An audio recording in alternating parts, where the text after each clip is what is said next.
Assalamualaikum warahmatullahi wabarakatuh. Salam sejahtera untuk kita semua, semoga tetap dalam lindungan Allah. Tausiah Sang Kiai, bagaimana cara menjalani hidup? Jalani hidup itu dengan simpel, tak neko-neko, jangan suka membuat teka-teki, lalu kamu sibuk mencari jawaban atas teka-teki yang kau buat sendiri, kau akan jadi orang paling sibuk sedunia, tapi kesibukanmu tidak bermanfaat apa-apa. Dalam berpikir, jangan lupa mengembalikan asal mula. Asal mula ketika kau dilahirkan ke dunia, semua bayi atau makhluk hidup itu lahir tanpa punya apa-apa. Bahkan identitas dan nama saja tak punya, bisa saja ketika kamu lahir lalu diakukan ibu bapakmu siapa. Kamu akan mempercayainya, karena bayi tak punya pegangan dan arah tujuan. Ketika sampai saat ini, berbagai kepunyaan dan identitas melekat. Lalu kamu merasa takut untuk kehilangan, padahal firman Allah Inna awliya Allahi la khaufun alaihim, bahwa sesungguhnya wali-walinya Allah itu tidak ada rasa takut, tapi kamu sudah terjebak dengan rasa takut kehilangan, jadi manusia itu makin punya sesuatu maka akan makin takut kehilangan dari apa yang dipunyai, kamu tak akan menjadi wali atau kekasihnya Allah, jika dalam hati dan pikiranmu masih diselimuti rasa takut akan kehilangan.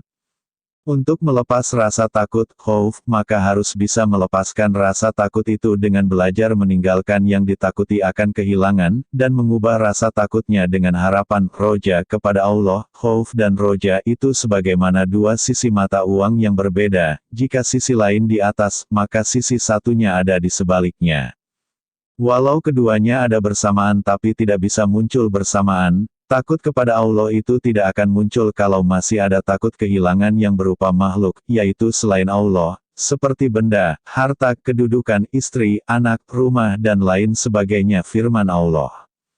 Ingatlah, sesungguhnya wali-wali Allah itu tiada ketakutan dan tiada pula dia bersedih hati.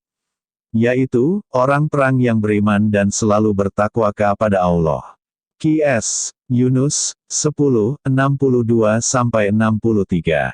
Hasil dari hilangnya takut kehilangan kepada apapun selain Allah, maka tertanam rasa kuat kukuh hati, ketika diterpa kehilangan selain Allah, maka tidak ada rasa sedih.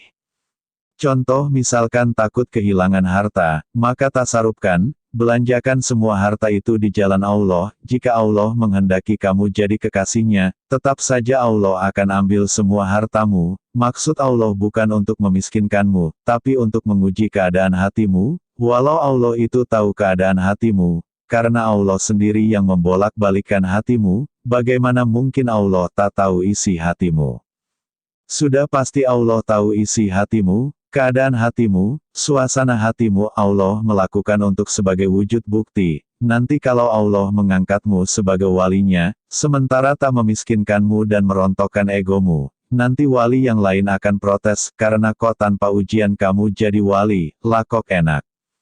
Jadi untuk melepaskan rasa takut kehilangan akan harta, maka tasarufkan semua hartamu di jalan Allah, tanpa sisa, sebagaimana waktu bayi lahir kamu tak membawa harta dari dalam kandungan ibumu. Sebelum Allah yang langsung akan mengambil darimu dengan paksa. Sebenarnya punya dan tak punya itu tak ada bedanya, jika kamu sudah berdiri di makom kewalian, karena kamu sudah berdiri di makom hakikat, tapi punya dan tak punya itu sangat kuat mempengaruhi batin dan perubahan tingkah dan wajahmu, jika kamu masih berdiri di makom orang kebanyakan. Makanya Allah melakukan seleksi ketat, dan tahu siapa saja yang pantas dan layak menjadi wali-walinya.